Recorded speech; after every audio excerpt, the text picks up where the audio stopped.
Gentlemen, welcome. And a little bit about the Small Peace Trust, if we may, and examples of what you do would be fantastic to hear. Lovely. Okay, yes, thanks. Hello, everyone. How you doing? Good to see you. Give us a wave. Yeah, that's it. Excellent. Well, thanks ever so much for inviting us here, Norsman and Tracy and CME. We're charity delivery partners. We do STEM delivery as part of the Gateway to Skills program. That is a regional delivery program and skills development program for schools, run by CME, and we're STEM delivery partners for that. So thanks very much. So who are we though? Good question. This is Nathan. I'm Johnny. We work for the Small Peace Trust, and the Small Peace Trust is a charity that was invented in 1966 by a man called Dr. Cosby Smallpiece. He was a self-taught engineer and made quite a lot of money inventing the small piece lathe. Then he created his own company called Martinair, which he sold and made quite a lot of money. And he thought, right, what I want to do is make sure that young people in the United Kingdom get access to engineering understanding in a way that I didn't. So he took a chunk of his money, created a trust, and that is the Small Peace Trust in a nutshell. Great. So what do we do then? Well, our job is to inspire, inform, and influence young people to make decisions that give them opportunities to take pathways in careers in engineering and computer science, which is, as I'm sure the previous speakers, we're the pipeline behind them, right? We go into schools, so our sort of activities are STEM days. So a funding partner like CME employ us. We go into a school and we'll do a STEM day. So imagine you're in the school now. You're all sat at your desks, at your tables, and you're like, oh, what's going to happen today? One of us comes in and goes, hey, everyone, how you doing? You all right? Goes for the second wave. Today we're going to talk to you about hydrogen. Oh, it's a really exciting new concept. Has anyone heard of hydrogen? Put your hands up if you've heard of it. Yeah, there you go. Great. So a few of you have ACE. What we're going to do today is you're going to be sat around a table with your friends. You're going to have some resources, and we're going to learn about how hydrogen cars could work. Yeah, so they're like, oh, what do you mean? What do you mean? So then they have to form their own engineering company. There's a table with resources. They have to work out with the finance manager and the marketing manager. They have to come up with logos, and they then have to plan their car. Right, so they come to the resource centre, they buy materials, they take it back to the table, they build their car, and then they give it a label and a logo, marketing plan. They have a finance manager, resources manager. So we're teaching them about being a team, right? Team building, collaboration, creativity, all the key skills that we know that they need to become good engineers and good people in working community. They finish it off and then they do a presentation to the rest of the room, which is then judged by teachers or invited guests, and someone wins a prize.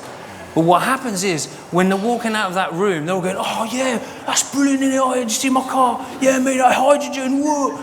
Right?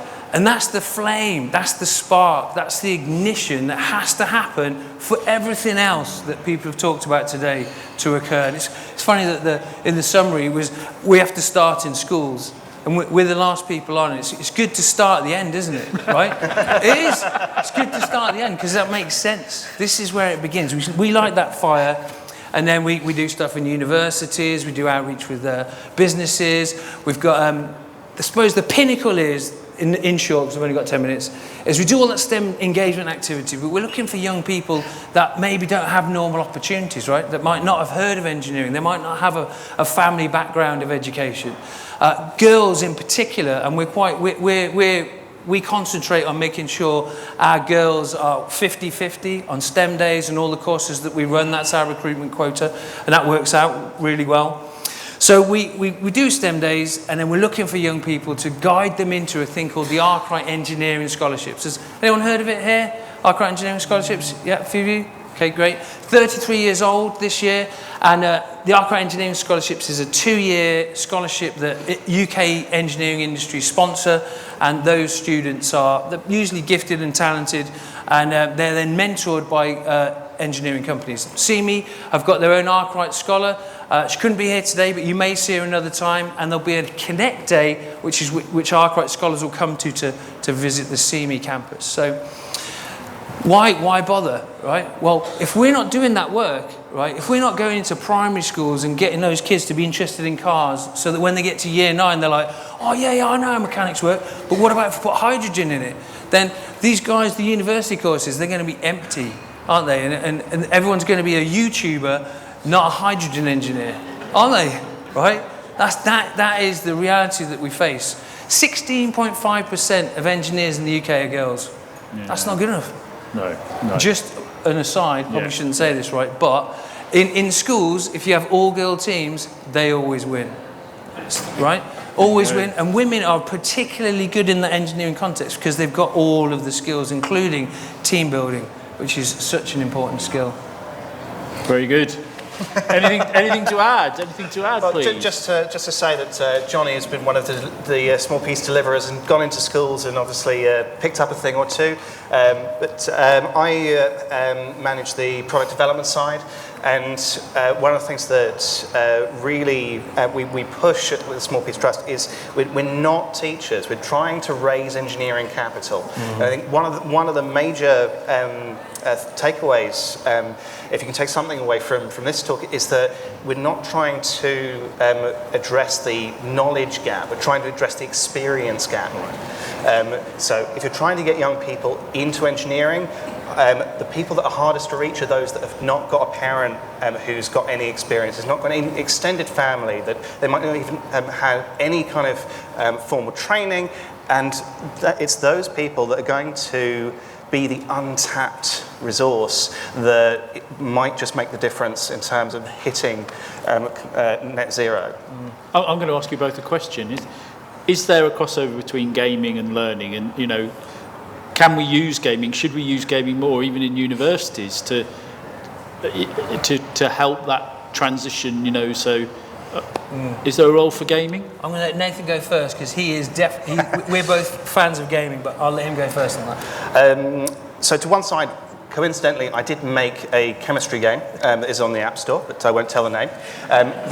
Say the name. What's the name? What's the name? You're amongst friends. You can tell the name. Passion project a few years ago, Chemtrix. It's a combination of sort of Tetris principles and chemical bonding, and the idea was to make teaching an optional thing. So you go in, you have fun with the games. I think one of the things that, one of the opportunities for gaming for teaching is not to make a game absolutely full of content and then throw in a bit of gaming. It's make it about the fun. Yeah. The problem that's encountered by so many products that try and hit that, oh well, let's gamify it, is it's boring. Yeah. It just becomes really boring, and I think part of the reason that sort of independent learning has kind of exploded online and things have grown organically is because students have been able to stumble upon the things that work, that were fun. And I think a lot of the deliberate efforts just say, okay, well, let's add in a little shooting component at the end. And I don't know if anyone ever did the Encarta maze game in the 90s, but things like that are of limited impact until you can get the students invested from the outset. And so part of the value of gaming at primary school, secondary school, university is make it so it's something the students feel invested in to start with, and then bring in the learning.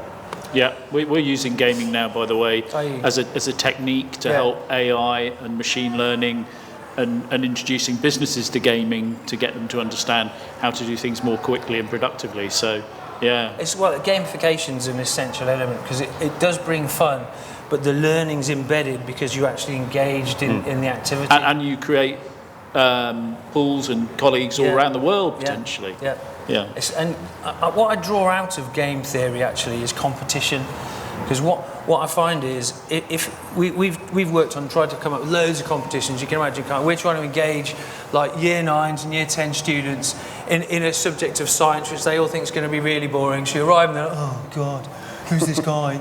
So like, how do you make that fun? Well, the first thing, if you start creating games, if it's not super simple, it won't work. That's if you do any engagement, the best thing you can do is get a piece of paper and put it down and go, right, we're all going to make a plane. Whoever hits the back wall gets a bag of sweets. Everyone will be like, oh yeah, because they can do that. Yeah. And then we say, right, how far did... Oh, let's make another one, but let's just make a slight change. If you wanted to make that go left, what would you have to do?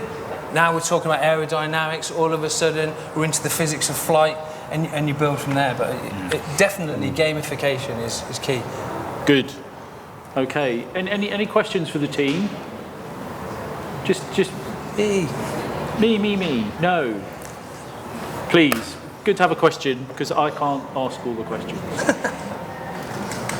This is great to hear. Thank you. It's very entertaining, and as I was just saying previously, I've encountered exactly that same. Oh God, like with the children. When you go into a school and say we're going to talk about energy management now, CO2 emissions, having something interactive, an activity that the kids can get involved with is just so amazing and accessible.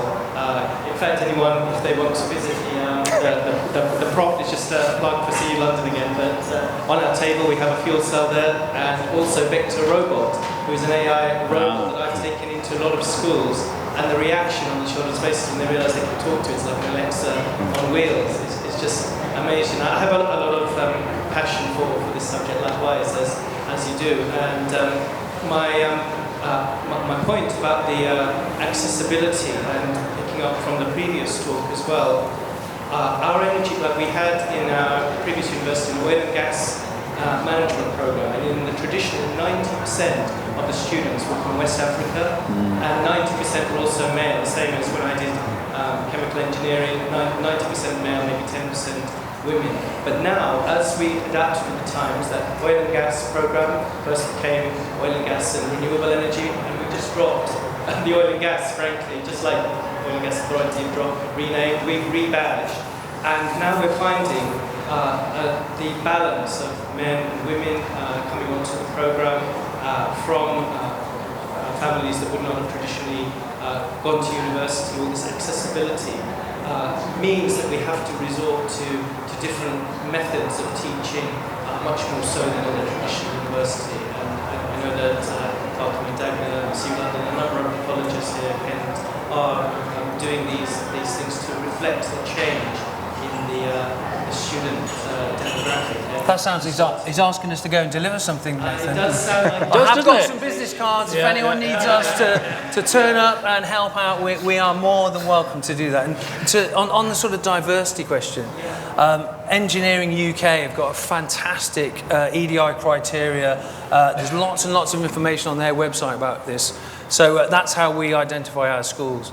And just to counter the AI robot on the table, CME actually have already run 6 workshops for, that's got to be for about 600 students on site here, with an AI Lego robot, delivered by us, by the way. And also, to the other gentleman's point earlier about getting involved and everyone putting their hands up, CME actually have slots on those STEM days for industry people to come in and talk. So if any of you are directly interested and think, yeah, I want to do something, that's an action you could do right now. All you have to do is speak to Tracy, and we'll see you at that event. Right, okay, at that point I'm going to hand back to the man from CME. Brilliant Thank you today. Thank you very much indeed, Johnny, and the small police staff.